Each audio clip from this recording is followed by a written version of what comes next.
Aloha to everyone. Welcome you to another live digital kava stream here with Tua. I'm Lone Rangering today.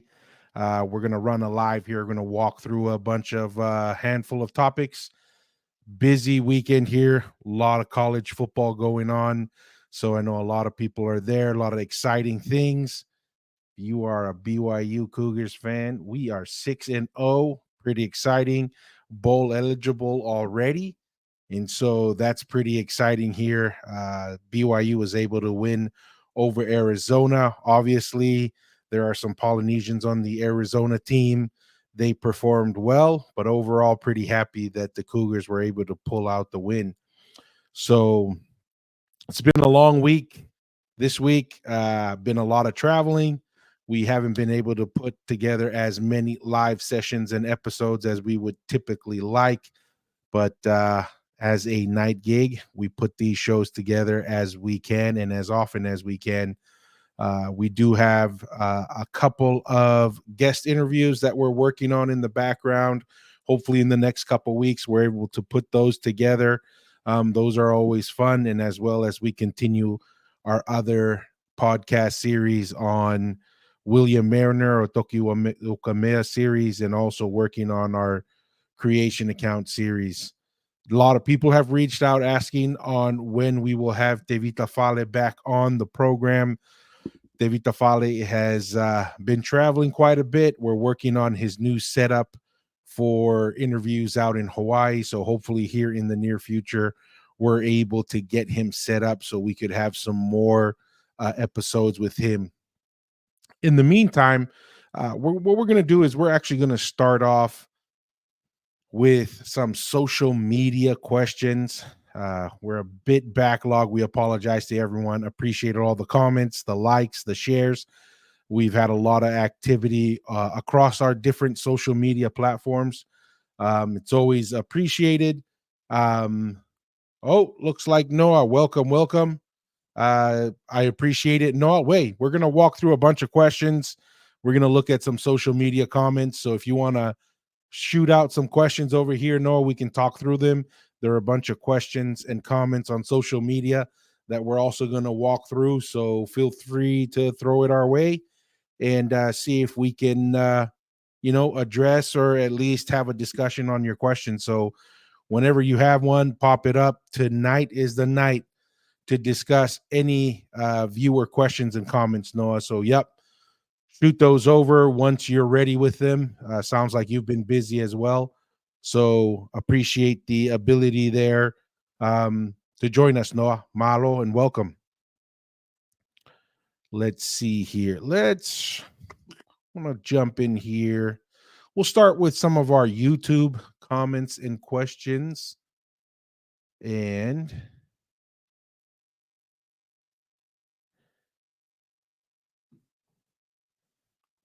hey, this is an open mic night, Noah. Not necessarily tied to any topic or anything. Feel free to shoot it this way. We're just going to go through a bunch of comments here on social media and so forth. So shoot them over whenever you feel like it, Noah. But until then, we're going to walk through some of the social media comments. All right, we're going to start with this one here. This is from Popu Fangaua. And the comment here is evidence says we come from Taiwan. And what if we came from there and separated into two? The other group kept going and went to a region now called Micronesia, and the other group met the Melanesians and mixed with them before continuing their journey throughout Polynesia.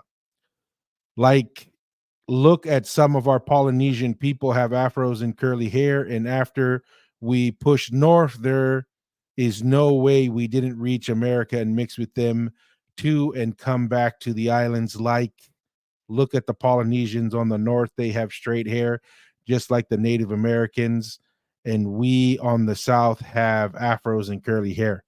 All right, so basically it sounds like Popu's comment here is based off of the scientific research that says, through the Lapita discussion, that we come through Taiwan down through Melanesia and into Polynesia and then spreading into the eastern portion. We've discussed this a handful of times. Popo, I know this is a comment from YouTube, but if you watch this show, we recognize that there's a lot of scientific data that expresses that Polynesians influence or at least some type of interaction with Melanesia, Micronesia, and possibly from Southeast Asia. Really, a lot of our focus and the position that we have is to look at what we call Polynesians based out of the culture and the scientific, religious, um, and also the political structure, where those ideas come from. Obviously, we can have genetic material and archaeological features that spread. An example we use many times on the show is if the United States were to cease as a country tens of thousands of years from now, and we do excavations and we find DNA on the remaining remnants of the United States, we would find Asian, we would find a mixture of different DNAs that mix. We would also find a lot of the materials made in China. So, can we assume then that the United States originated from China? Well, because we live here now, we say no, it's not. The United States doesn't come from China. And actually, it's the polar opposite of what we would consider China today. So, what we recommend is look at the ideas, the constitution, look at the political structure, look at the religious aspects, a Judeo-Christian value system. We look at the type of ruins that remain and see what were the drivers of those ideas and say that is where we could find the origin of that civilization. So it's not just looking at genetic material that doesn't tell ideas, that doesn't tell the story on how America became America. Looks like Noah has a question here. We'll swing over to that. It says, okay, let's first start with the Tui Manua started 500 years ago. We wouldn't have any excuses of not remembering histories of Tui Manua. If you could clarify that a little bit further, Noah, I'm trying to understand if you're saying that if it started 500 years ago, we wouldn't have any excuses of remembering histories of Tui Manua. Um, Kind of give me more clarifications on that. And so, if I could understand that better, is if you're saying if the Tui Manua is young, then how come we remember it? Obviously, the younger it is, the easier it would be to remember. I don't think our position is that Tui Manua never existed. We recognize it existed, but the question comes across as to what influence and what impact it actually has and where it originated from. Obviously, there are many who take the position that the Tui Manua is where the Tui Tonga came from, and that the Tui Manua is older and is the, if you want to call it, the progenitor of the Tui Tonga. That's where we have a little bit of a difference in opinion. Um, Let me see here. Looks like additional context here from Noah on YouTube. Tongans used to be part of Samoa until they left us and joined Fijians. And there are so many intermarriages between Fijians and the original people of Tonga that is fully Samoa. I don't understand exactly how you come to that conclusion, Noah, that Tongans originate from Ha'amoa. And we're going to go over some studies this evening that kind of digs into that a little bit further. I don't know exactly how you come to that conclusion. One of the biggest challenges is archaeological evidence that shows that Samoa as a civilization existed. Um, that is a big challenge. So, and actually, all the archaeological evidence shows that if you want to call it the Tongan civilization or so forth, though I think it's one and the same, is much older and more organized on Tongatapu than anything you could find in Ha'amoa. So I'm just trying to understand that a little bit better. Noah, I'm not getting some clarity on how you do that. Now, the Tui Manua being, I mean, we've discussed this, the archaeological evidence as shown in some of the studies we've seen, is the Tu'i Manua is only 500 years old, and obviously all the archaeological evidence on the Tu'i Tonga is close to a couple thousand years old and potentially older than that, depending on how you look at the data points.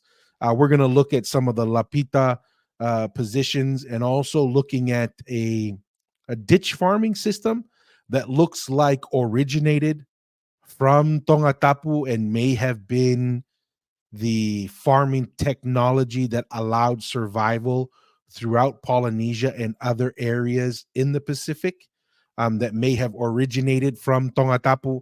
At least this is what one of the studies proclaims. I'm going to go to this one comment. Let me see if I can find it here real quick. Um, Let me see. It's like, here's another one. The Tui Tonga came after the Tui Manua decline. We challenge that. I mean, if you're only 500 years old, you really aren't having a meaningful impact on Polynesian culture and history.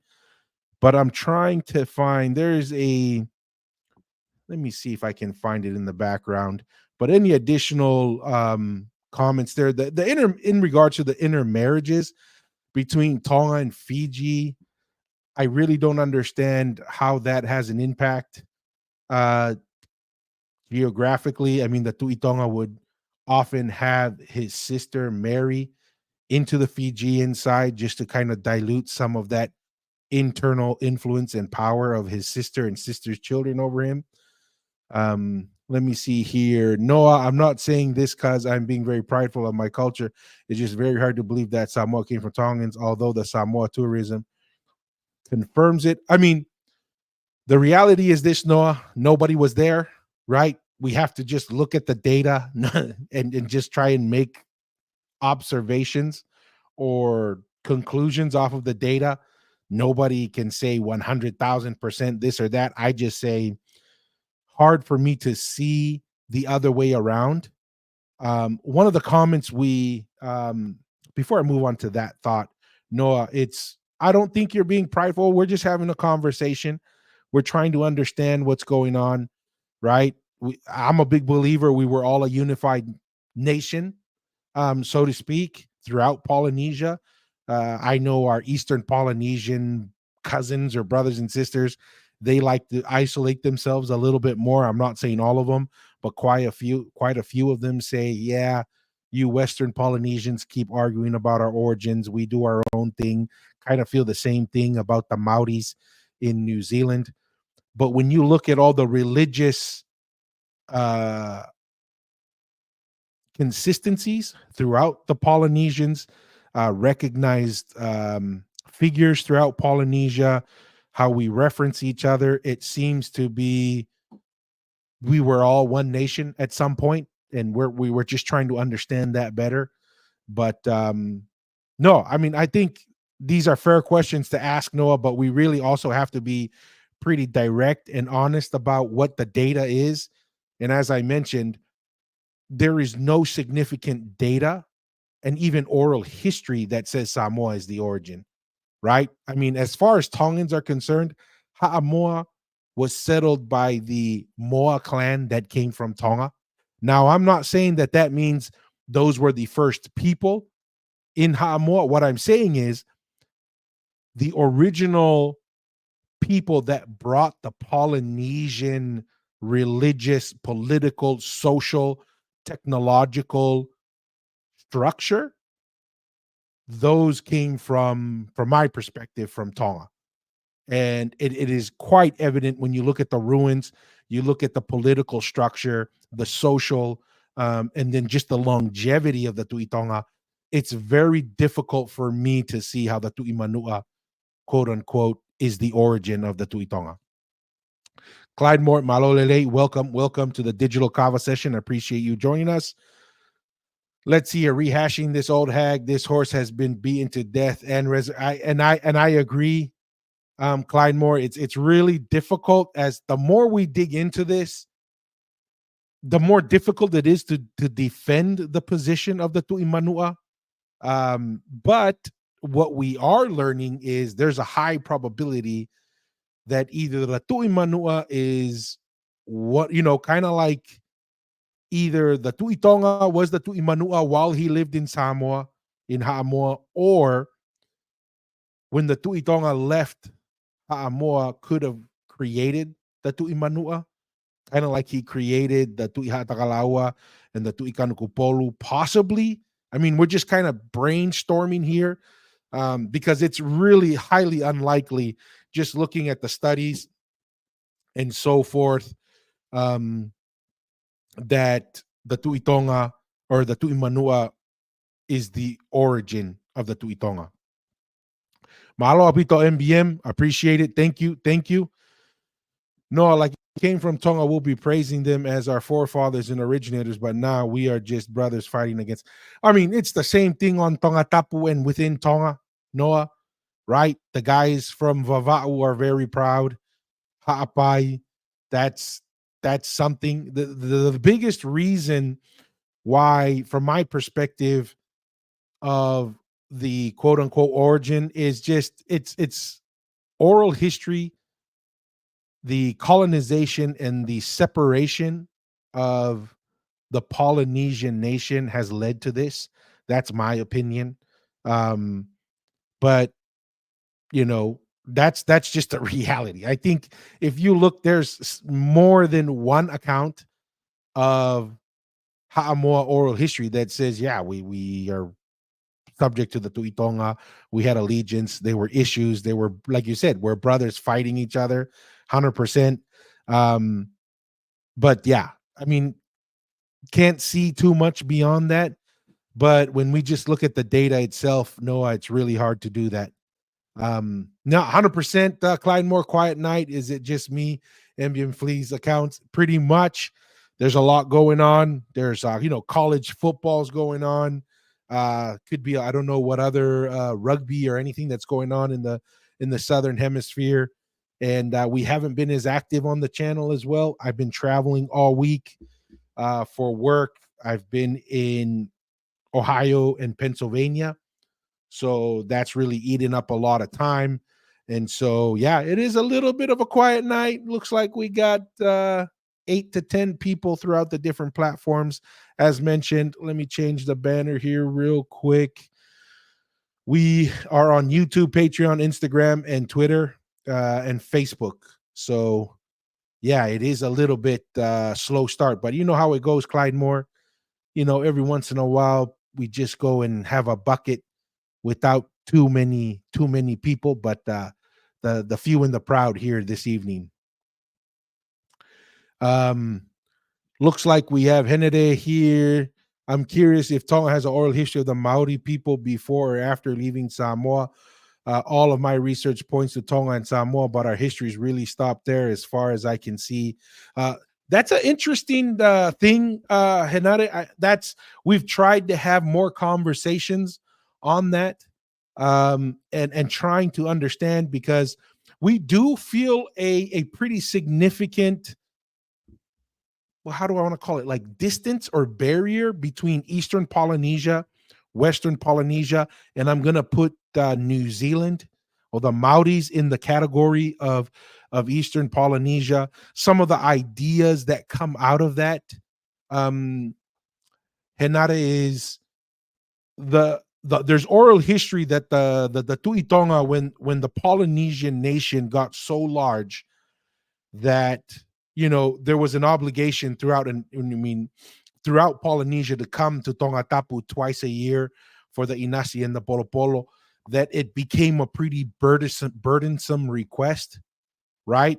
To have the all parts of the nation come to Tonga Tapu, that there was a decree that there should be, and it's a wise thing to do, should be regional families and regional locations that tribute for the Polo Polo and the Inasi were to be taken to, rather than bringing it all the way to Tonga Tapu, obviously to alleviate that stress on the people in the nation. That could be one reason that there is that distance. Obviously, Eastern Polynesia being pretty far away, and even New Zealand being pretty distant in regards to, and when I say New Zealand, it's the distance of the closeness of the relation, because it sounds like the Maoris come a little bit more from the Cook Islands, right? And from Eastern Polynesia. There's a distance in the relationship with Tongatapu, and I don't know exactly why that is the case. There is a lot of oral history saying that Kaulfonua Fekai was pretty militaristic, that other Tuitongas did not have such a militaristic approach to rule.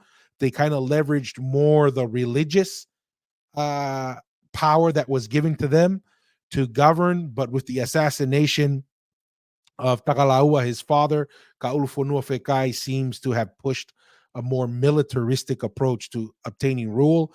I don't know if that's why we have a movement of people from Eastern Polynesia bypassing Western Polynesia and Tongatapu and going straight to New Zealand. Not sure, but that's an interesting question there, Renate. And that's why we have these conversations, is to kind of walk through that a little bit and try to understand that better. New Zealand is a large enough land that could have led to multiple waves of settlements. So just some thoughts there, Renate, but appreciate the questions. Yeah, Clydemore. And then believe it or not, I used to travel a whole lot more. Was a EPC project manager building energy and infrastructure a lot through West Texas. So EPC is engineer, procure, and construct. I think one year, I think Google told me I I had Google track my movements, and in one year I went 4 times. If they added up all the miles, 4 times around the earth. Even though it's primarily just within the United States. So kind of glad that stage of my career is a little bit behind me. But yeah, it's good to be home. Let me put it that way. Noah here says, I want to confirm that there was a document of an interview with the last Tuitonga Fatafehi confirming Tonga was pulled up by the hook given by Tuimanuka, as you guys call it, for Tuimanua Tonga Fushifunua. Yes, I've seen that. I've seen that story. I number one, I mean, we hear a lot of stories that are documented by Westerners, just like saying Tangaloa is a god just because they said Tangaloa lived on Langi. I understand what was recorded. I don't know if they fully understood what was being told. I don't know if Fatafehi is going to release such information that quickly. Don't know exactly what the intent is there. I mean, there's a lot of reasons to say maybe there is just a tale to be told. But a lot of the data shows otherwise, and especially even among the Tuitonga families, that's not part of the history. Um, let's move on here. Looks like we have Kifi. I've heard of New Zealand Moa being taken to Tonga for one. There is a lot of oral history, and there's even like certain locations, as Kifi's mentioning here, right? I think it's Masi was sharing that story of Hala Moa of some sort, some kind of oral history that when the Moa was brought to Tonga, that was something, obviously Tongans were going Polynesians, but I don't mean to come across, we were all one people. I want to preface it with that. But it is quite clear that Tonga Tapu had the most far reaching naval capacity than any other of the Polynesian islands. That's why the Ha'amonga is there. That's why there's a lot of mobility of within the Polynesians tend to refer more to Tongans. I could be wrong there, but that's just my perception. That that amongst all the Polynesians, the Tongans were by far, and there's many reasons for that. Um, by far the more long distance and more frequent navigators throughout Polynesia. It was literally said that the second Tuitonga around the 1790s before the white people came in. messed up our true history. Well, I mean, that's the question, though, Noah. You just said that it was written down by a Palangi guy. I mean, what do you mean? It's hard for me to say that, oh, that was the actual history before the Palangi people came and messed up. They were this whole idea of Maui being a god and Tangaloa being a god as they were written, because there's other records of Polynesians in on Tongatapu being white, basically like Europeans, right? And what they observed and how actually a lot of the customs and the culture on Tongatapu was very similar to the customs and the culture of Jewish people, right? I mean, how come we never see those? But we see certain things like this. I mean, I don't know. I'm a little bit biased. Maybe that's what we're gonna, share that with. Henere says, completely understand in our oral tradition or Tupuna ancestors, Atonga down to Kahukura or Kaukula did return to Tonga, as you say, to pay homage, but after their generations, they stopped. And I agree 100% about the distance. Bro, honestly, much respect with what you're doing and reviving our histories with all of our Tangata Maloto. And that's really what it comes down to, Henare, is it's quite it's something that is pretty impressive in when we look at the Polynesian. Like I said, I'm going to say it, a lot of people kind of get a little uncomfortable with it. The Polynesian nation, in regards to physical distance, um the largest nation in the world, right, even by today's standards, and the fact that we were navigating it using that as basically the oceans were the highways. I'm not aware of any other civilization that did that on a um, regular frequency, right? Moving around, giving tribute. I mean, we're talking about, building physical structures and ruins with rocks, putting them on large ships, shipping them inter-island trading, right? There's actually studies of places like Ha'amoa being like a production plant for stone axes, and how these stone axes were found throughout Polynesia and parts of Melanesia. It's a form of economy, of production, of trade. We were a pretty sophisticated group of people, and traveling in a manner that other civilizations could only probably couldn't even imagine. Everyone else was heavily dependent on land, and even then getting lost on land and navigating land. But the Polynesians were traveling thousands and thousands of miles using the ocean, and then splitting northern hemisphere and southern hemisphere. That's another unique thing about the Polynesian nation, is a lot of people were limited to, once you understood the northern hemisphere with the North Star, you stayed in the northern hemisphere, because once you came to the southern hemisphere, there was no familiarity on how to travel it. Um, and so that's really another thing that made our civilization pretty unique: the ability to navigate day and night over oceans and large distances in the northern and southern hemisphere is pretty phenomenal. And then the other one that I bring up sometimes that I think is very much overlooked: the fact that Tonga was able to remain and keep its independence. That is not a uniquely Tongan thing to celebrate. That is a Polynesian celebration.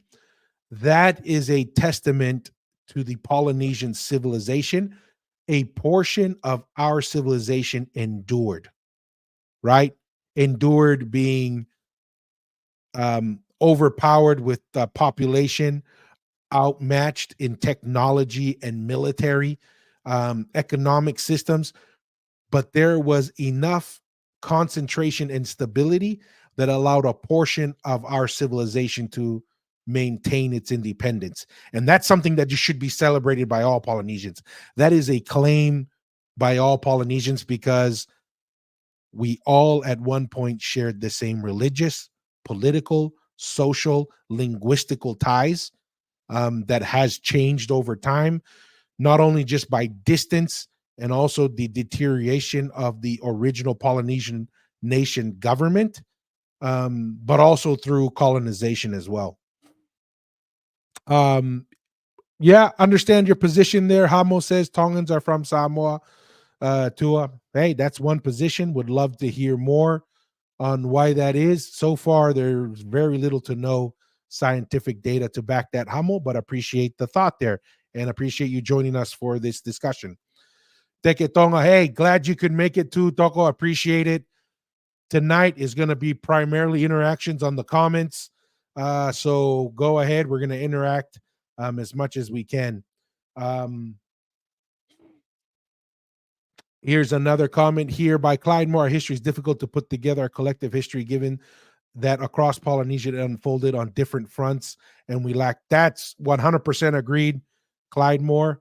And so that's where trying to leverage the scientific approach to dating without leaning on them too much beyond that to help them give us certain data points on dates and then trying to navigate that with our oral history and some of the ruins that we have and trying to rebuild that, trying to put together a cohesive perspective on our history. But yeah, lack of documentation. I don't know what your thoughts are, Clyde Moore, or the other viewers. I'm a believer we had a written language at some point.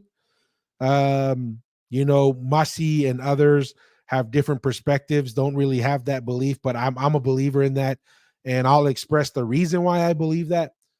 You don't get to the sophistication of observing the movements of the stars, building sophisticated monuments without some level of documentation and written language. That's just my personal opinion. You cannot, it's very difficult in my mind to accumulate knowledge over long distances of or periods of time without being able to write it down. My kind of perspective is, well, for whatever reason, I don't know when it was I'll come to this story. Something happened that led for the Tangaloa title to kind of end and transition to the Tuitonga, right? There's something happened there. And the only reason why I say that or come up with that idea, because that's pretty much the same thing that happened with the last Tuitonga and the current kingly line in Tonga. There was such a significant shift in the religious, the political, the social structure that Laufiri Tonga recognized there was a need to change the political structure, religious structure of the Tuitonga and to hand it down to Tupou the First. I kind of get the idea that something similar must have happened with Tangaloa Eitu Matupua and Aho Eitu. That's why there's that kind of weird story behind Aho Eitu and his brothers and how there seems to be some kind of chaos, which led to a restructuring of the government and the Kava ceremony, which is literally what Laufiri Tonga did with Tupou the First. Anyways, just some thoughts there. I'm kind of getting behind here in the comments. So let's see here. Polynesian Prince says, Tonga, I don't know if you've seen the Moana 2 trailer, but I think the scene where it shows the broken pottery explaining the ancestors, I think that's explaining the founding of Tonga founding. And that's actually interesting that you say that, Polynesian Prince. There's a study, hopefully if we have time today, we're going to walk through the Nukuleka settlement on Tonga Tapu, the pottery, and also a new farming technology that was, pretty much through these archaeological studies point to a initial colony starting on Tonga Tapu that spread throughout Polynesia, right? So that's something that's kind of interesting. Hopefully we'll dig into that. But Sir Hamo here is kind of mocking that idea. But hey, we will see. There's some scientific perspectives that could add up to that. So we'll see. Fair point here. The world sees our world, our people through Moana. Hey, that's just the nature of the world we live in, right? Now everything, everybody would have, 20 years ago would have been shocked to hear that no one listens to the mainstream media and everybody gets their news through social media, and that's how we drive it. That's just the nature of those things. Where did the name Tonga come from? Now, that's an interesting question, Loma. Welcome to the show. Let me I might start with this. Let me pull this up here. I'm going to pull up one of Tevita Fale's maps here to hopefully answer that question, Loma. And that's also, and I'll answer a social media. Let me see if I can find that. We kind of get this comment relatively frequently on social media where they're like, the origins from Samoa because Tonga was meant south, and south of what in Tokelau, north of Tonga. Oh, right here. So I'm going to show this real quick. So we get this comment right here, right? The name Tonga wasn't even used back. Oh, let me see. The only island that makes sense when calling Tonga is Samoa, because Samoa is on the north of Tonga, right? Again, Tonga is south, Tokelau is north, and Samoa in the middle. If Tonga is south, then south of what? News, that's kind of the thinking, right? Is we're centered in Samoa because Tonga is south and south of Samoa, and then there's Tokelau, which is north. However, we're gonna come back. The name Tonga does mean south, but why was it called the South? So if you notice here on Tevita Fale's map, the first thing you'll notice is that this map's upside down, right? So this map is upside down, meaning the standard map in the Western civilization is north is up. In the Polynesian perspective of the world, south is up. And why is south up? Because south is Tonga. Tonga Tapu was the southern. That is, south was the primary um, cardinal direction. And so that's why Tonga was called Tonga. It because it was on the southern tip of the Polynesian nation. Obviously, we have New Zealand there as well, but New Zealand, in regards to Polynesian history, is very young, right? It's a young part of the Polynesian settlement and history. So Tonga Tapu, meaning the sacred south, the southern part of the Polynesian nation. That's where one could assume, Loma, where the name Tonga comes from.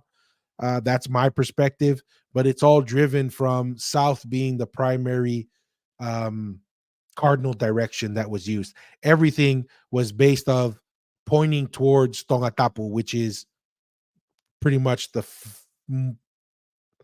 farthest south island for most indications, apart from New Zealand. So that's kind of the concept there, or the response to that, Loma.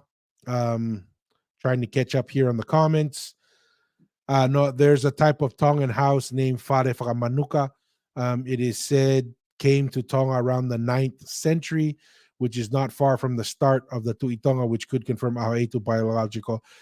That's the funny thing about that is, I mean, there's all kinds of whakawhisi, all kinds of words that, a Fijian type, a Manuka type, you know, there's a Hawaiian, sweet potato, kumala Hawaii. That to me is not an indicator of origin.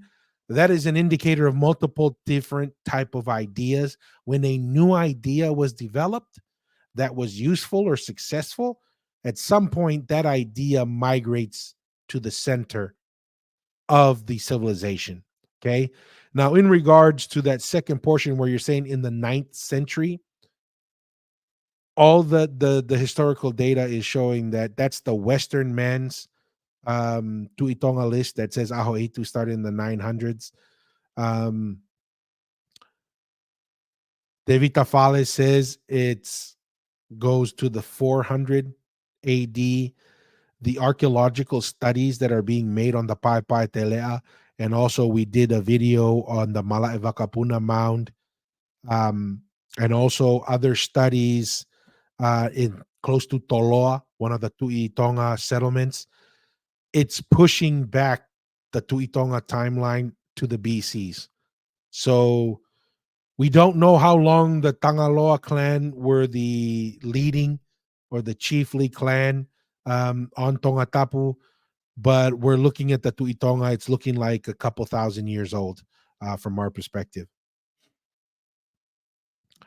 All our histories are locked up in a museum, and that's it could be. I know we have a run brother from Fiji saying all the data to prove. I mean, Loma, I got to read this out because we do put our our episodes on voice only or sound only platforms like Spotify and podcasts. So all our histories are locked up in a museum in Europe somewhere. I was at, I want to say, the Hatfield House in England a few months ago, and I was walking up the stairs. This is where Elizabeth II was living when she was told her sister was killed and that she would be queen. And walking up the stairs, I saw multiple Tongan war clubs displayed that look very old. So possibly, don't know, Loma, but that's a real possibility.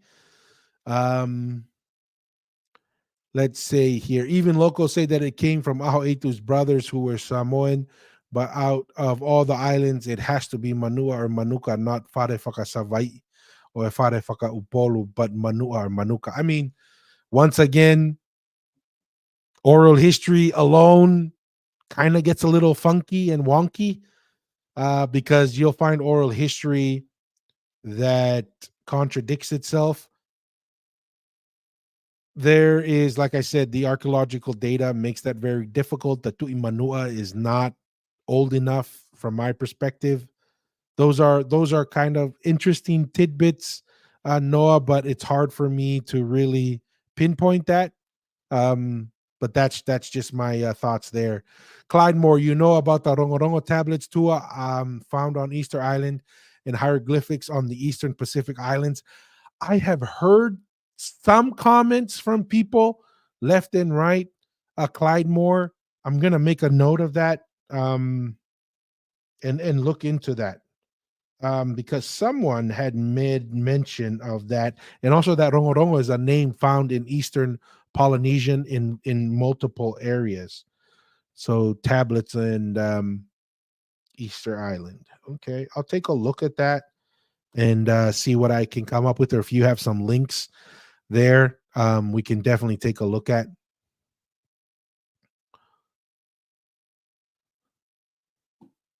Noah will north. Well, once again, Noah, will north in Tonga is Tokelau, but not Ha'amoa. Once again, like the map here shows, the primary or the cardinal direction is south, and that's the driver behind it, right? Um, that's the thinking behind it. This idea that you have to be geographically in the center. Um, that's not. You go look at all empires. The capital or the origin of the empire is not always at the center. Look at the English Empire, look at all the empires. The center is not, doesn't mean you're the origin. Um, yeah, they need to get it right. Tonga is north. Basically, it is the cardinal direction, right? Um, Kifi Tupo says, I'm curious to know if the ruling classes have any hidden information about our history. D- Depends on what you mean by ruling classes, Kifi. Um, there is a saying that we find out who you are when you die, right? I remember hearing that phrase at a relatively young age. And I'll give you an example. So there was a noble, I want to say maybe in Viney or somewhere. He's the noble. He gets all the recognition, he gets all the stuff. But then when he died, he got buried at basically the cemetery where everybody else gets buried. And I thought that's strange, right? So I was asking one of the elders in Mua and saying, "Don't you find that strange? Like typically when you're a noble or whatever, there's like a family burial place, and that's where this person shared with me is like, you know who you are when you die, right? If you die and you get buried where kings are buried, then there's a good chance you descend from the heirs of those who are quote unquote the ruling class. But there are several occasions where the heir will resist the title, but still inherits the land and everything else. So I agree with the kind of the comment overall, Kifi, but just want to preface it with just because that person is sitting at the head, that doesn't necessarily mean that that is quote unquote the ruling class and has the information. The people who have this information may be the ones that just walk around and look like you and me, but descend from those who actually have the line and the inheritance that you're referencing there. But I agree in general with the comment. Um, let me see. Let's see. I'm trying to skim here through the comments. Another comment here from Clyde Moore. We all got to bear in mind how much our languages have changed since contact with the Palangis, the days, and 100%. There's a lot has changed over time, by isolation and by just influences by other colonization and languages and so forth. 100% agree with that. Clyde Moore.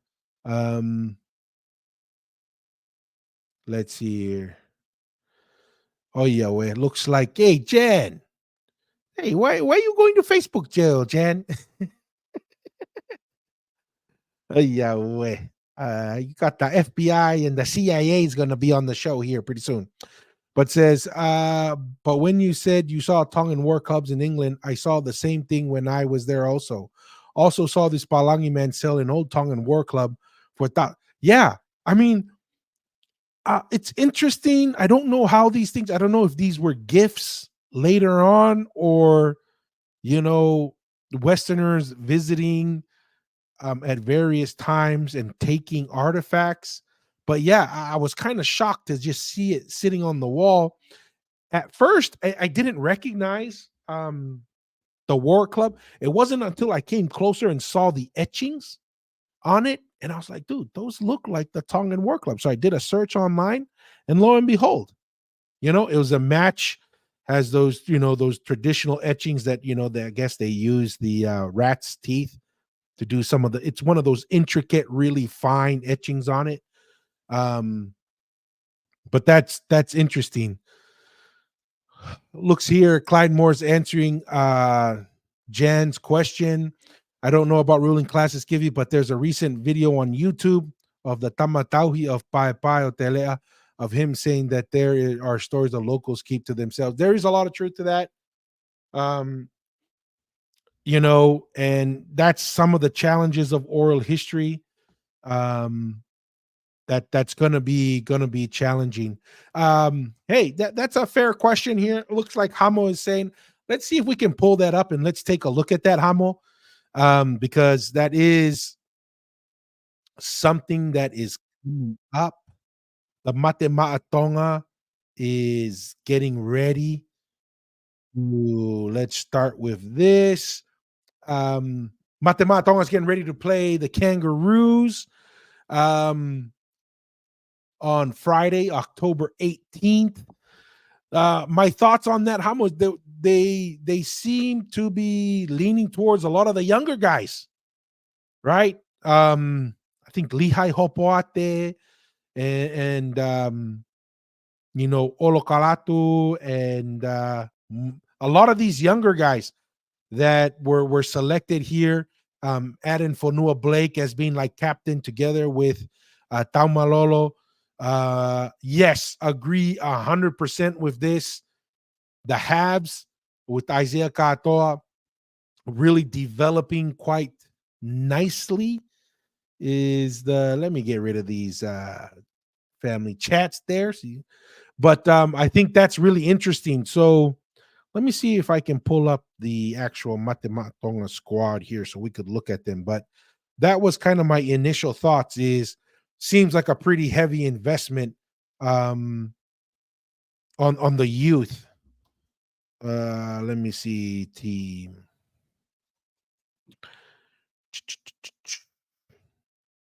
Let me see if I can find the team that's been announced. All right, looks like this one right here. Like I mentioned, here's pretty heavy on Lehigh Hopoate. We got a veteran here in Daniela Tupo, Toltaukola here, relatively young. Alamoti, not as familiar with him. Obviously, Sioneka Toa Tui Lolohea, still relatively young. Isaiah Katoa, Adam Fonua being captain as well. Siliva's a veteran. Not too familiar with Daniela Paseca on whether he's young or not. Eliesa Katoa, Hamole Olokalatu, and Jason being the veteran there. Sonny Luke, young. Sitiri Tuponiwa, young, relatively young. Felice Kaufusi, veteran, and Keon. Keon is kind of was the younger guy, now shifting over to being a veteran. So pretty excited. A good balance of veteran and really young players. I'm not shoot, man. I'm not sure. Let's see. Are you the Samoa,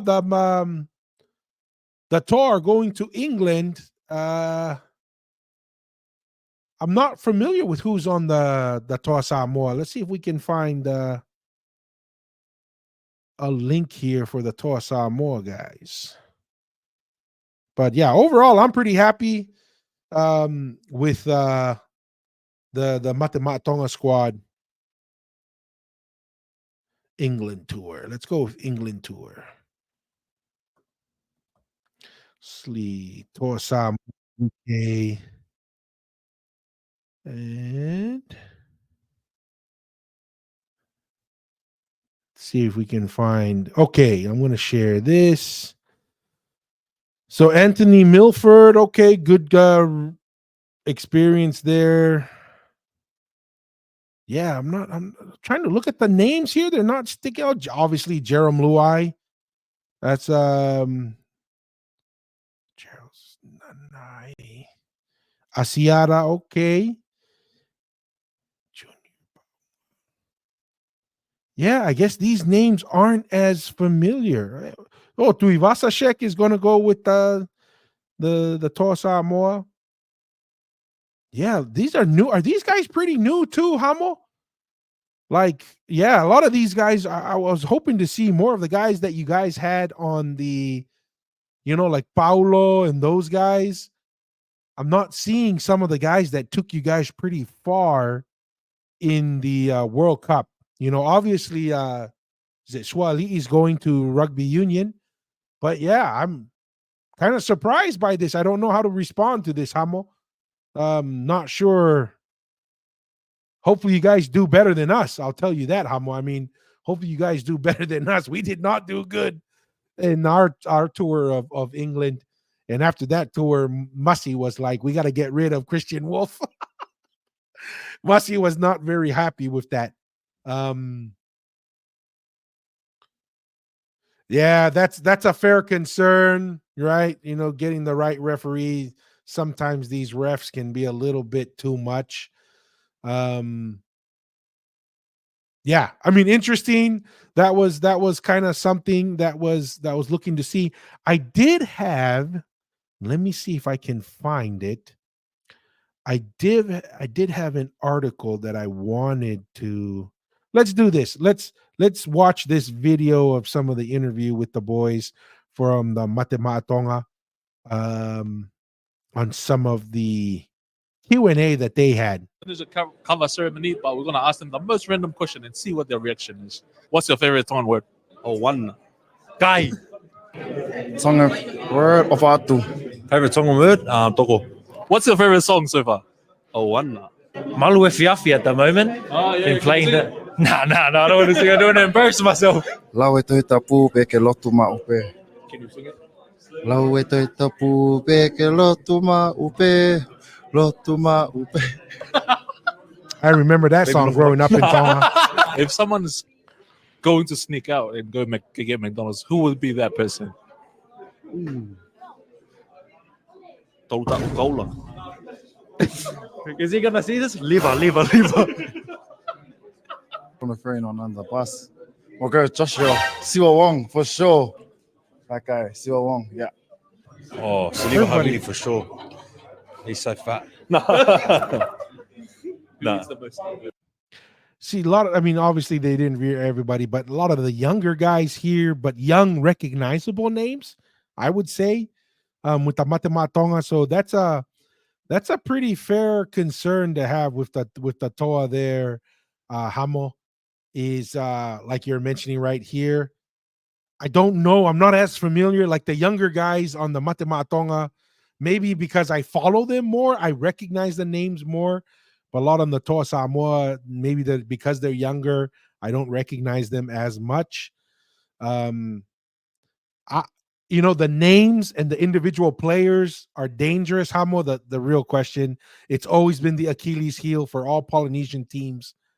How much time they spend together is a big challenge because you gotta really figure out how to gel together. They gotta, figure out those combinations in the short amount of time.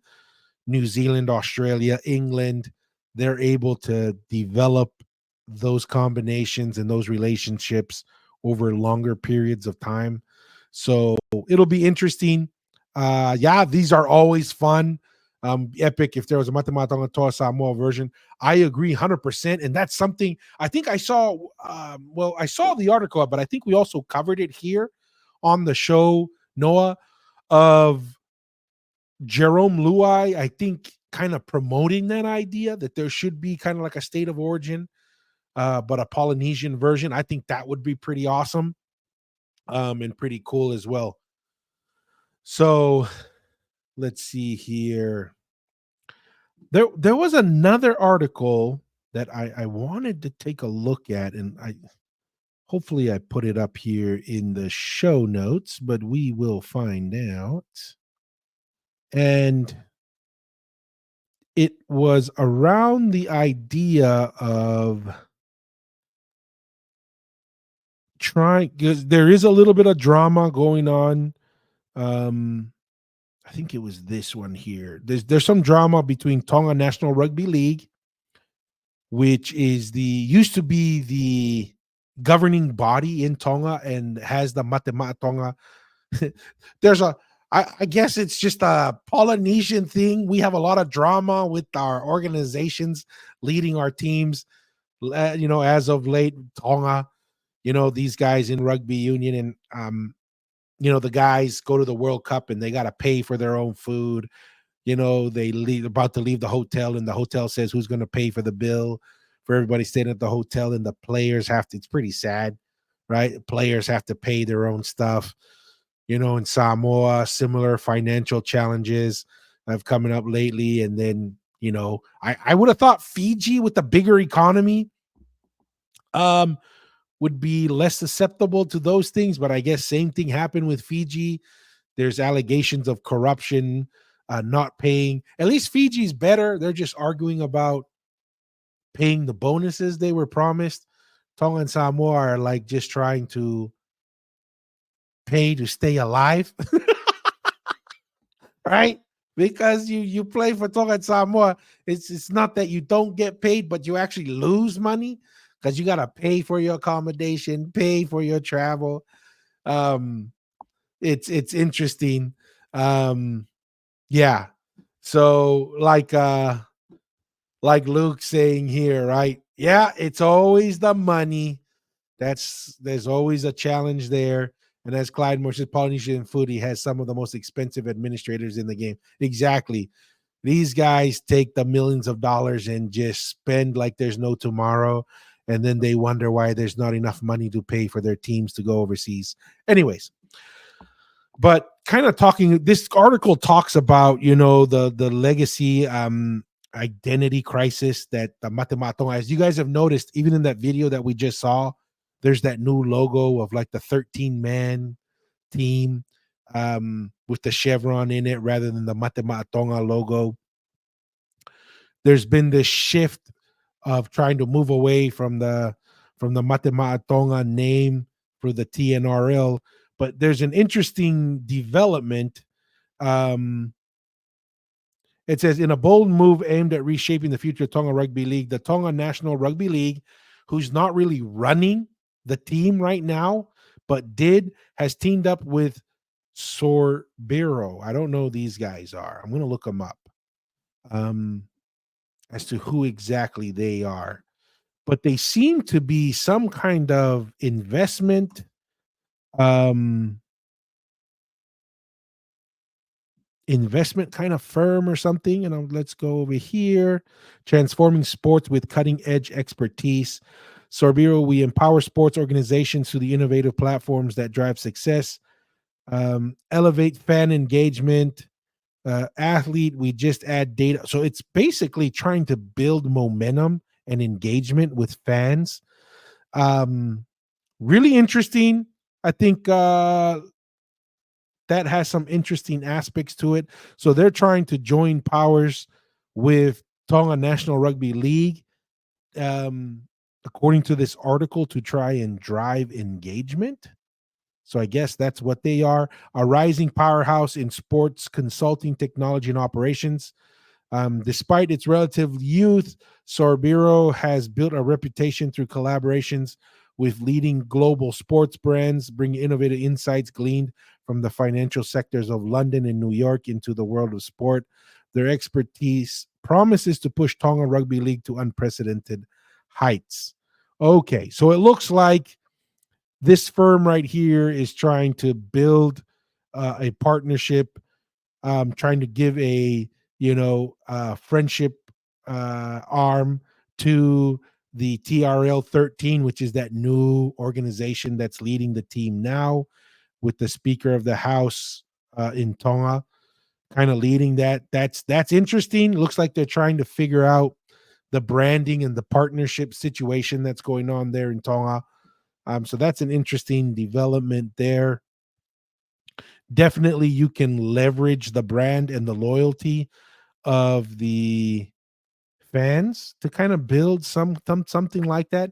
So it says here, Sorbiro's vision of making Tonga a world-beating rugby league nation remains in play, but the road ahead has grown more complicated. Whether the iconic Matema'a Tonga name survives this upheaval or becomes a memory, only time will tell. What's certain is the stakes couldn't be higher, not just for rugby, but for the heart of Tongan sport itself. No, 100%. Interesting there. So that's kind of an interesting thing. Kind of related to this as well is a story of the youngest and richest high school rugby player in the world. I'm going to pull this up here real quick. Let's see if I can find it here. Leaving rugby union and going to rugby league. Let me see. Right here. So this young kid right here, who I guess he's just a junior, 11th grade, phenomenal schoolboy, rugby union player, but he's been compared to Greg Inglis and Israel Folau. But it looks like he's not staying with rugby union. Who would do that with how Rugby Australia is kind of pretty backwards, how they treated Israel Folau, such a bad job they've done with that. And then the NRL is just kind of a sexy organization to be, a lot more money, a lot more freedom. Very, very interesting.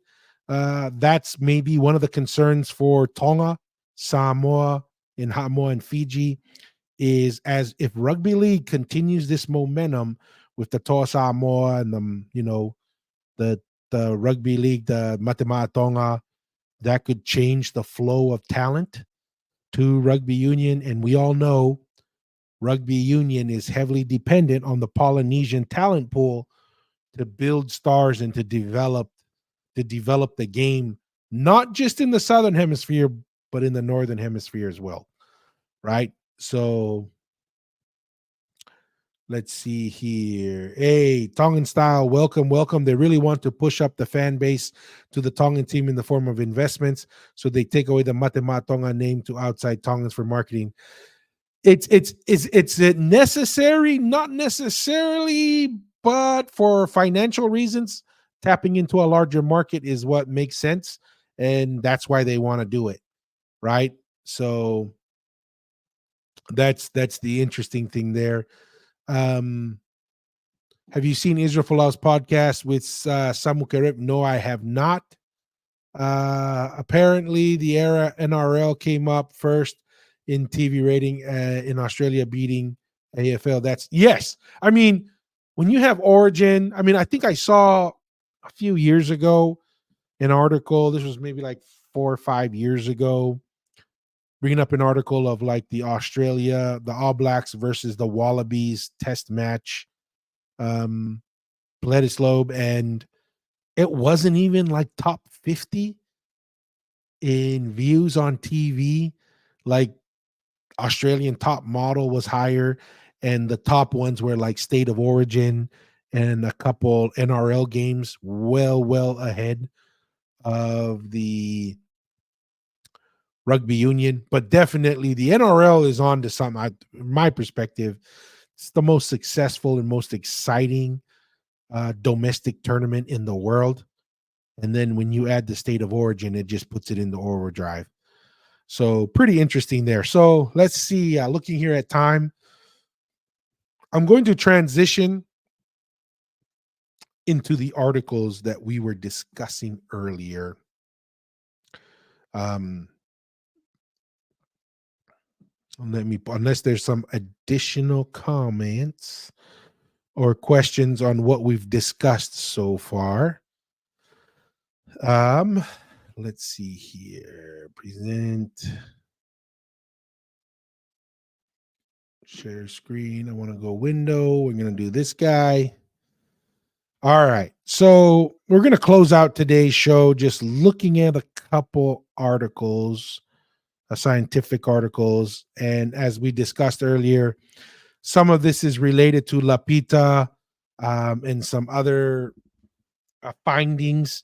So this one was a scientific article out of the Journal of Pacific Archaeology in 2010. And this is basically, both of the articles we'll skim through. I just highlighted some specific areas we'll touch on. Makes a case for Nukuleka as a founder colony for West Polynesian settlement, new insights from recent excavations. So these are the excavations at the Nukuleka site. Obviously, there was a Tuitonga settlement there, but it also seems to have been in a much older settlement before that. But we'll skim through here, and it says, decorated ceramics of Western Lapita style, the presence of tan paste ceramics foreign to Tonga, and new radiocarbon dates support Nukuleka as a site of first landfall in the interval of 2,850 to 2,900 cal years. So that's basically almost 3,000 years from today. The ceramic assemblage is distinct from West and Central Fiji, and an independent origin for Fijian and Polynesian colonizers is argued. So basically what's being expressed here is there are some unique pottery markers that are independent of Fiji and Melanesia, right? So the settlement quickly expanded on the Nukuleka Peninsula to a 20-hectare or more in size, forming a central place for the eastern Lapita province in Tonga, Samoa, and the Lau Islands of Fiji. Nukuleka, we believe, provides insight into the cultural, if not biological, base from which ancestral Polynesian society emerged. So, what this is basically, in a summary, from what I can get from it, is the distinctness of the Lapita pottery that separates itself from Fiji is showing a development of a new culture, a new technology that is leading to a hypothesis that the Polynesian culture as potentially originating from that Nukuleka settlement. That's what I'm kind of getting from this. This is the hypothesis of this scientific paper. Says renewed study of the Nukuleka site was undertaken in 2007 to further evaluate its status as a founder settlement and to gain additional insight into the nature of this occupation. So basically, when they did further insight or their initial looks into the Lapita findings and archaeological findings in Nukuleka, this idea of a founding settlement popped up. So they go back and do additional studies to try and see if there's any real meaningful data behind Nukuleka being a founding Polynesian settlement. So this enables an examination of the process of first Lapita settlement in Fiji and West Polynesia and the role of Nukuleka as a central node for expansion on the eastern periphery of the Lapita domain. So basically, with Tonga Tapu here, with Nukuleka, then and obviously with the general acceptance of origins from Melanesia and moving eastward. Surveys and test excavations up to 2003 were able to document other places in the Nukuleka Peninsula with the Lapita decorated ceramics. These identifying the earliest settlement episodes, however, appeared exclusive to Moala's Mound. So the reason why I have this highlighted is that they're finding at these some of the mounds in Nukuleka are integrated with the Lapita pottery at the same time. And in the other article that we'll look at, there is a connection of mounds/pits to a innovative farming technique that also further pushes the idea of Nukuleka being the founding settlement for Polynesia. So we'll skim down here. So basically, this one is kind of interesting. I had never heard of this before, but so obviously the Lapita locations here with the black dots, Lapita age shoreline.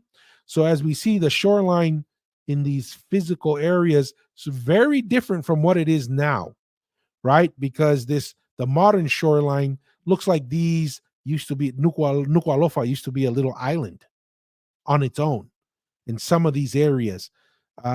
And so the shoreline on Tonga Tapu has changed significantly, which I thought was interesting.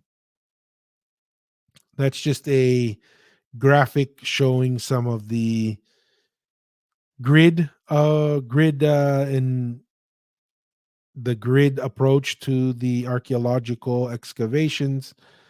I'm going to skim down here. I'm just going to touch the areas that I have highlighted here.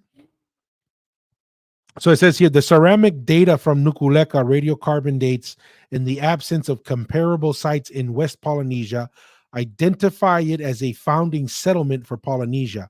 We have discussed the Tan Pei Sherd assemblage already and its potential source origins from a dacitic high island of the New Hebrides Island archipelago. If correct, this implies a colonization event from central island Melanesia, a difficult feat given the voyaging distance between 1750 and 2,300 kilometers. So basically saying some of these things are directly from central Melanesia rather than a gradual movement from central Melanesia into Polynesia, there's a pretty big jump in the pottery styles that kind of challenge this idea of, oh, they just went from island to island moving eastward.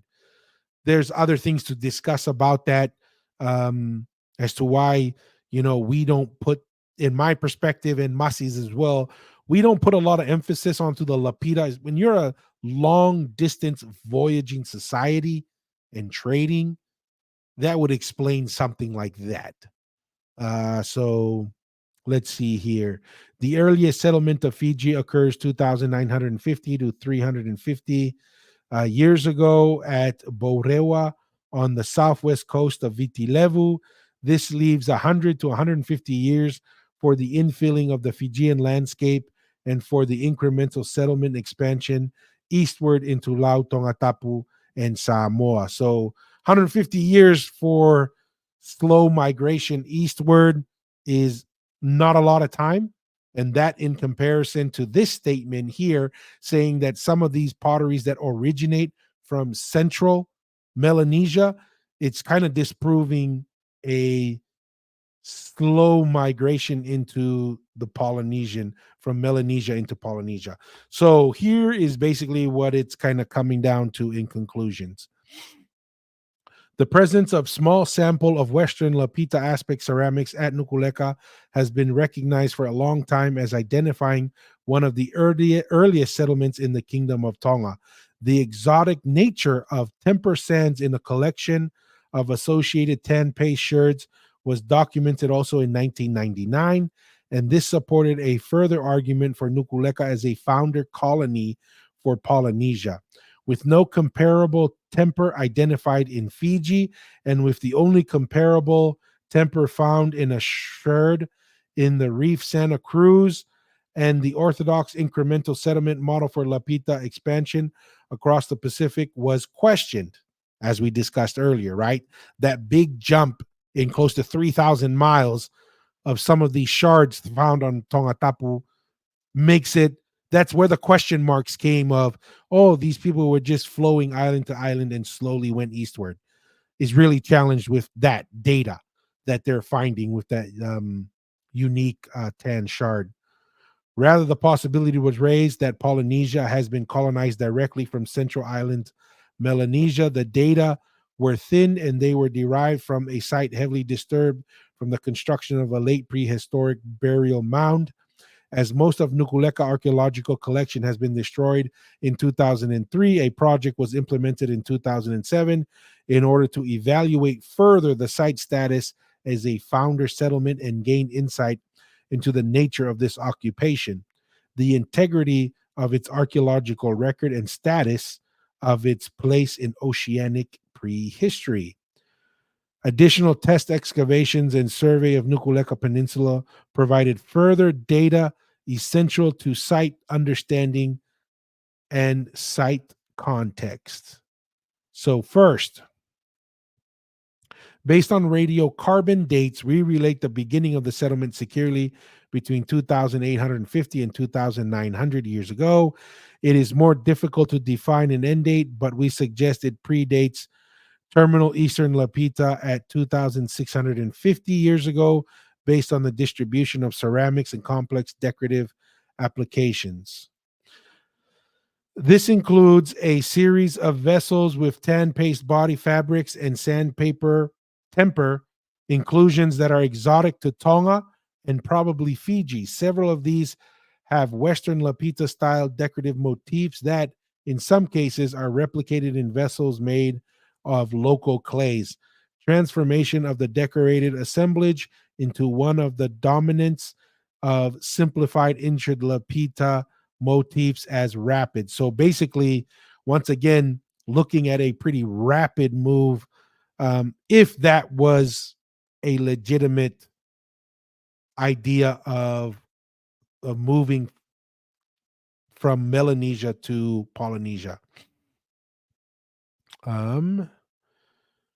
Let's see here. Other side ultimately facilitates new insight into the cultural, if not biological, basis from which ancestral Polynesian society emerged. So really, what this study really is pointing to is they had ideas come out from the initial Nukuleka studies of Nukuleka being a origin colony for Polynesia. They came, so that was like in 2003 and 1999. They found those tan paste sherds. They came back in 2007, did more studies, and really gave more evidence to make them think or to validate even further. Obviously, nothing's ever 100%, but the additional time that they spent to study the sherds did not weaken the idea of Nukuleka being a origin colony for Polynesia, but actually further strengthened the idea. That was basically the summary of the study after the fact. Let's see here. Hey, Jan says, hey, Toko, you should look up Japan's underwater pyramid. The Yonaguni looks similar to the pyramid mounds of Tongatapu, something for, and that's actually kind of an interesting point there, Jan. Daniel Fale has shared an interesting story of some of the oral history behind Maui Kisi Kisi. And really, the story behind that is supposedly Maui Kisi Kisi gets that name because he wore a headset that had two bow kind of things go over it that made it look like a dragonfly. And the supposedly the oral history says is from some of the islands that Maui went to. And when you look at some of the Japanese emperors' headpieces, there's one that has that same look on it. And so there's that oral history that, Maui Kisi Kisi got it from that headdress and probably from Japan. So interesting that you say that. Tongan South Burley was saying that because the sand resembles how he dated the sites in the genealogy, they call this action continental drifts. That's a little more sophisticated than my knowledge there, but it looks like Tongan South is going to give more meaning. Surface divergent, which means oceanic plates crashing into each other to create more lands. Yeah, tectonic activity can lead to that. Moa says, do they feel that there are some older sites? I mean, there could be older sites, and that's where this article is going to come into more. I mean, so far, that's the oldest one that they found is in Nukuleka, and then tying it to the unique nature of the origin of some of the sands in the pottery from Central Melanesia and some of the motifs on the Leapita pottery being also duplicated on local clay pots or pots made from the local clay on Tongatapu is where they're kind of deriving this founding colony in Nukuleka for all of Polynesia. Let's come back here. So this article right here, earliest evidence for pit cultivation provides insight on the nature of first Polynesian settlement. So let's just read the abstract, but I'll kind of give kind of like the overall summary, and then we'll read some of the specific sections on this. But really what this comes down to is one of the features that they found at the Nukuleka settlement is the oldest kind of pit farming structure in Polynesia. And what is this pit farming, technology? It is a technique of isolating a specific location by digging a pit, putting layers of soil and ceramics to do two things: isolate fresh water from salt water and building basically a type of soil that encourages the flourishing of plants. And when you're in atolls or low-laying coral islands, one of the biggest challenges is maintaining fresh water not being overrun and overtaken by salt water, which then destroys agriculture. We'll kind of read into it. But the oldest finding of that exercise is at Nukuleka, and that this is a farming activity that's not only found throughout Polynesia, but also in parts of Melanesia as well. So let's take a look at it. It says first Polynesian settlement by Lapita peoples occurred around 2,850 years ago at Nukuleka, then a small sandy island at the entrance of the lagoon on the island of Tongatapu, Kingdom of Tonga. Recent studies document the presence of a planting pit here where, with interception of the Gibbon-Herzberg freshwater lens and use of organic mulch, aroids could be grown. Original pit excavation is dated to first landfall or shortly hereafter. Dates further indicate that the pit was filled between 2,690 and 2,390 years ago. The saturated malt combined with coralline sand in the pit bottom resulted in a gray-brown silty sand planting matrix. Microfossil analysis of the sediments have identified oceanic colchins, including giant swamp taro. So basically, this is cape, talo, banana, candle nut. I don't even know what that is, but obviously, and then pandanus and coconut. Also present in the matrix are large numbers of Lapita ceramic sherds. These probably added for moisture retention and possibly nutrients as they degrade. The planting pit is the earliest record evidence for this type of cultivation in Oceania. It illustrates an ingenious exploration strategy for Lapita people that is well adapted to most types of islands they would encounter. So it is basically the development of a new farming, irrigation, and soil, adding nutrients to the soil to defend it from, salt water and poor soil types. And they're finding that the oldest usage of this is at the Nukuleka site, which would further push the narrative that the original founder colony for Polynesia comes from Nukuleka, according to these studies, right? So multiple lines of evidence support claims for Nukuleka as a founder colony for Polynesia, not the least being its standing as the earliest securely dated site in Polynesia. So let's see some comments here. I don't want to get too far. So think about it, how old that discovery is. I'm assuming this is imagine how long before that they were on Tonga. No, that's a fair point. And that's, I like to make a distinguishing kind of comment on that. I'm open to the idea that there were either people there before or after, right? I'm kind of agnostic, if you want to say that. But what I will say is when we look at the development of the ideology, whether it's religious, political, social, military, or scientific knowledge, that's where I say the origin of the Polynesian civilization that can be independent of whether there were already people on Tongatapu, Hamo, and all the other Polynesian islands, because I could see that as two separate things in my perspective. More on that.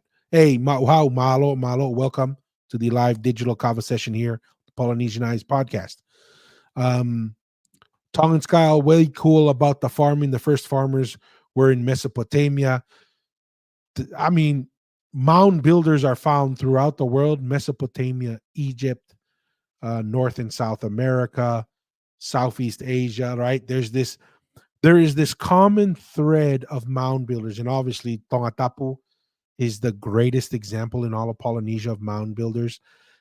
They do LiDAR scannings on Tongatapu, and they found over 10,000 man-made mounds, right? And we almost all just talk about the Langis and so forth on La Paja and some of the other Tuitonga settlements, but mound building was an essential part of culture, politics, religion on Tongatapu, which is also a centralized focus for mound builders around the world.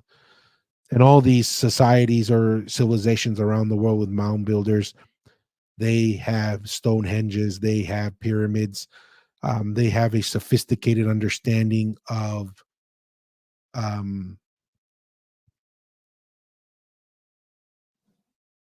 astronomy. Sorry, guys, it's been a long week, right? Um, yeah, the greatest mound culture for sure. Talks. I mean, that's one of the other things that I just say. It's hard to kind of overlook Tongatapu and not say with the intense mound building, the density of power as shown by the layers of chiefly titles, the ruins, and so forth. Just it's kind of hard to kind of ignore all of that and not take the position that Tongatapu was the center of the Polynesian Empire nation. Would have been a discovery group first, then next group would go in, start farming the land, then spread from there. Yeah, very interesting. The Masi had shared that there is the oral history of where the term motu comes, right? And it actually, that oral history says it comes from two words, moloki, motutu, which I guess, you find a new land, it's overrun with plants, you trample it, you burn it, and then you start implementing farming techniques before groups come in. So that's supposedly one of the oral histories of the origin of the word motu is moloki motutu, and that's where motu comes from, according to some of the oral history that Masi has shared. All right, we'll skim here. Let's see what else is here. Oh yeah, so this is that planting pit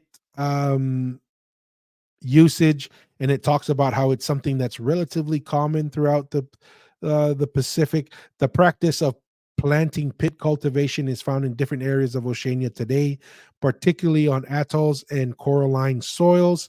Planting pit use and success are based on the Jaysen-Herzberg principle, where because seawater is denser than fresh water, the latter floats to the top. So once again, it's protecting the soil, creating a soil condition, and making sure that the salt water and the seawater do not mix.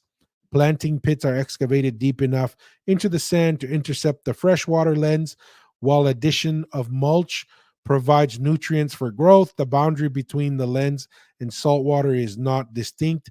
It is a zone of brackish water where saline content increases with depth. Giant swamp taro, a hydrophytic species with some tolerance for salinity, has been the dominant crop for pit cultivation. On some atolls, however, is similarly grown in planting pits, sometimes in association with swamp taro. So once again, this is a critical technology to survive. It says here some of the Marshall Islands use the same thing, and this is basically a picture of using that technique. So that pit goes down, you have the different layers of mulch and so forth in there, and as you can see, it's pretty effective. You're able to increase the density of the crop in that area, and this is kind of an interesting thing here. So how much food the Nukuleka pit may have contributed to early Lapita subsistence economy can be approximated from the contemporary cultivation of the Cryptosema mercusi, the dominant aroid for pit cultivation in Micronesia.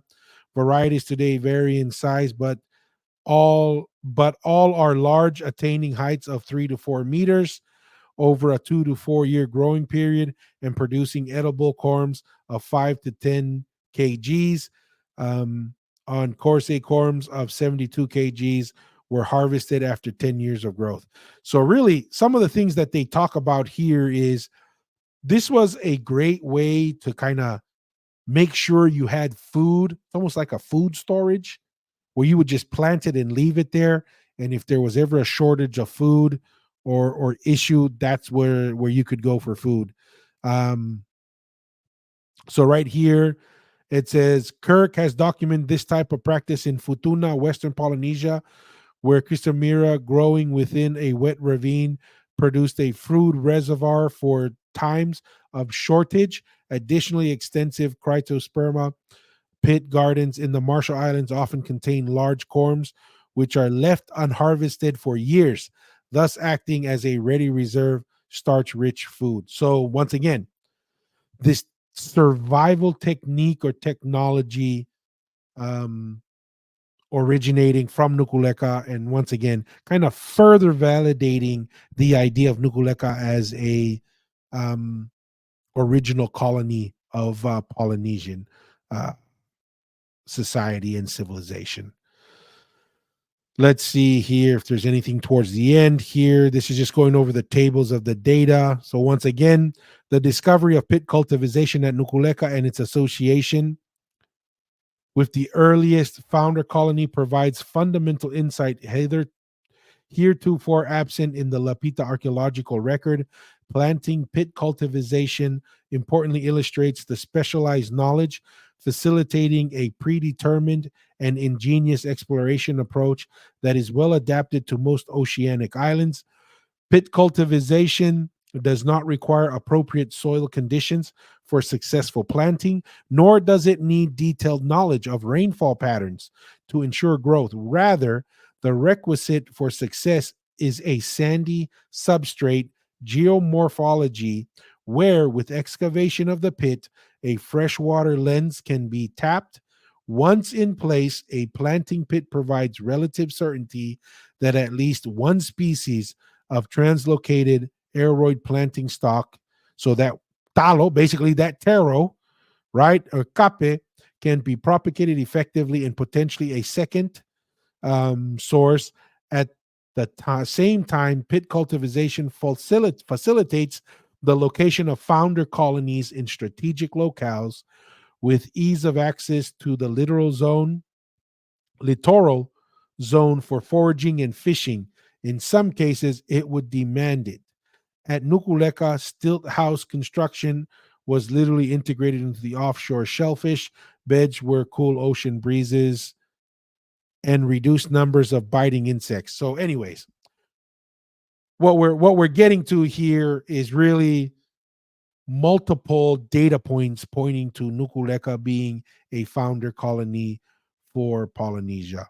We're kind of getting, that's really what it comes down to, and that's pretty much the end of the study here. But it really just boils down to the fact, not only the unique nature of the Lapita pottery sherds that they found there, and also some of it originally directly from central Malaysia or Melanesia, kind of discredits the island by island approach. Obviously, they went from central Melanesia straight into Tongatapu with that technology. If you believe in that theory, I'm not quite sold on that yet. That's one evidence of Nukuleka being a founding colony for Polynesia. Then you add into there this pit farming technique and technology, also indicating that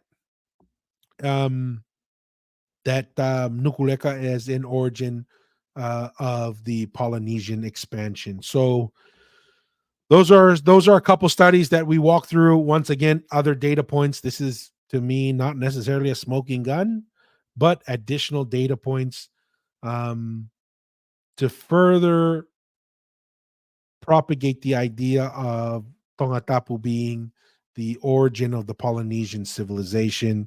And now we're looking at, even if you heavily lean towards the Lapita pottery origins.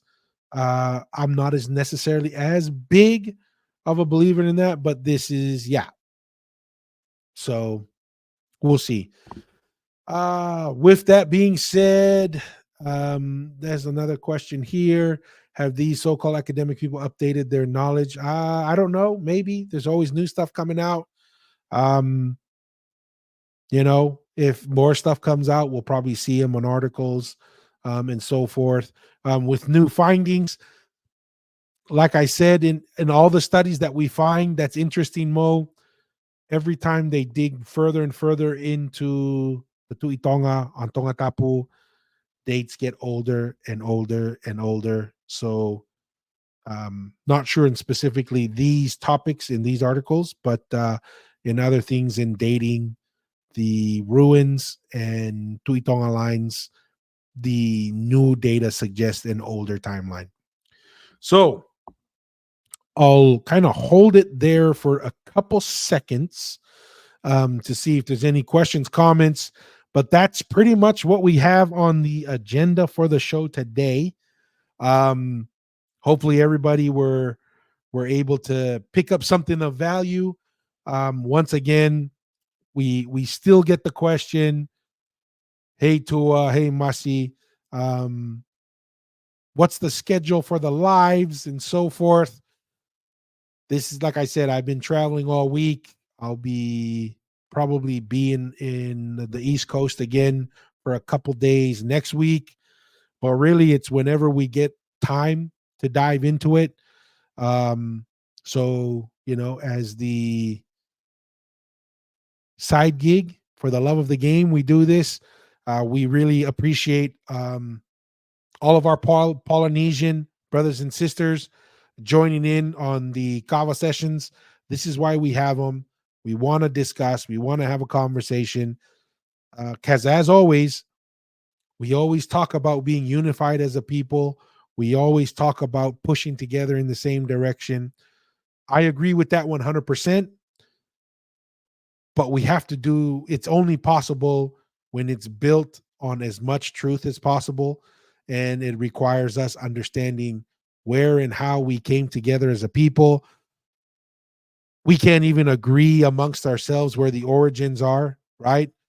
There's an Eastern Polynesian oral history says they come from Tapu Tapu Atea. We have ideas of Ha'amoa. We have ideas of Fiji. We have ideas of Tonga Tapu all over the place. We got to get aligned. We got to figure out what the truth is. One of the ways to do so is to have conversations. So let's get aligned. Great comment here from Renegade. Yep, 100%. We talked about those. We got a cheer.